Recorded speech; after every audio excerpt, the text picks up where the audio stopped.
இது யூகேல தயாரித்த டைரி மில்க். இது இந்தியாவில் தயாரித்த டைரி மில்க்.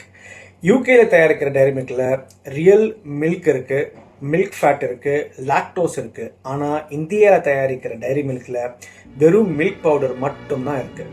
யூகேல தயாரிக்கிற டைரி மில்கில் எக்ஸ்ட்ரா ஃபேட் கிடையாது. ஆனால் இந்தியாவில் தயாரிக்கிற டைரி மில்கில் சீப் வெஜிடபிள் ஃபேட் இருக்குது.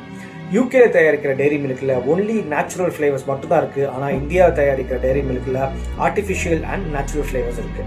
யூகேல தயாரிக்கிற டைரி மில்கில் ரியல் சாக்லேட் இருக்குது. ஆனால் இந்தியாவில் தயாரிக்கிற டைரி மில்கில் வெறும் ஆயில் அண்ட் சுகர் காம்போ மட்டும்தான் இருக்குது. ஸோ நெக்ஸ்ட் டைம் நீங்கள் யூகேல தயாரிக்கிற டைரி மில்கையும் இந்தியாவில் தயாரிக்கிற டைரி மில்கையும் சாப்பிட்டீங்கன்னா உங்களுக்கு நல்லாவே டேஸ்ட் டிஃப்ரென்ஸ் தெரியும். யூகேல தயாரித்த டைரி மில்கோட டேஸ்ட் அவ்வளோ குவாலிட்டியாக சூப்பராக இருக்கும். இந்தியாவில் தயாரிக்கிற டைரி மில்கோடைய டேஸ்ட்டு கொஞ்சம் மொக்கையாகவே இருக்கும். அதுக்கு காரணம் வேறு ஒன்றும் இல்லை, தயாரிக்க யூஸ் பண்ணுற இன்க்ரீடியன்ட்ஸ் தான் அதுக்கு முக்கியமான காரணம். ஒரே பிராண்ட் ஆனால் 2 டிஃப்ரெண்ட் ஃபார்முலா. இந்தியாவில் வாழ்கிற மக்களுடைய நம்மளுடைய ஹெல்த் ஏன் சீப்பாக பார்க்கப்படுறதுன்றது எனக்கு இன்னும் புரியல. ஏன் அப்படி டபுள் ஸ்டாண்டர்ட் பண்ணுறாங்கன்னு தெரியல. ஸோ இது ஒரு பெரிய ஒரு ஹெல்த் கன்சர்ன். இது கண்டிப்பாக மாற்றப்பட வேண்டிய ஒன்று.